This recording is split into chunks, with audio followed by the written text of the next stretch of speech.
అయిపోయిందండి. మళ్ళీ డాబా మీద వచ్చి ఏం మాట్లాడుతున్నారు? అంటే కింద అందరి మధ్యలో నాకు చాలా సిగ్గు మాట్లాడాలంటే, అందుకోసమని డాబా మీదకి వచ్చామనుకోండి, మనతో చక్కగా హ్యాపీగా మాట్లాడుకోవచ్చు కదా అన్నమాట. అందు గురించా? సరే సరేనండి. అయితే ఇంటికి నేను మీకు నచ్చానా? చాలా బాగా నచ్చారండి. థ్యాంక్స్ అండి, చాలా థ్యాంక్స్ అండి.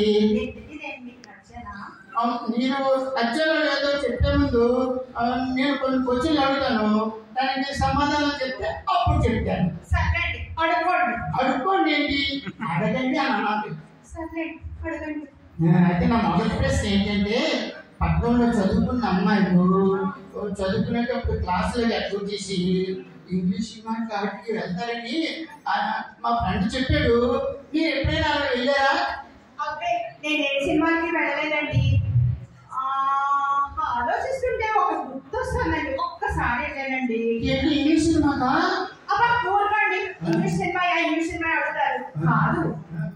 ఒకసారి మా మామతో కలిసి సీతారామ కళ్యాణం సినిమాకి వెళ్ళానండి. సీతారామ కళ్యాణం అంటే అలాంటి సినిమాకి వెళ్ళా పర్వాలేదు. ఇంకా నా రెండో క్వశ్చన్ అండి, పట్టణంలో చదువుకున్న అమ్మాయిలు పుట్టాలు జడ్డాలు నలుగురు ఇలాంటివన్నీ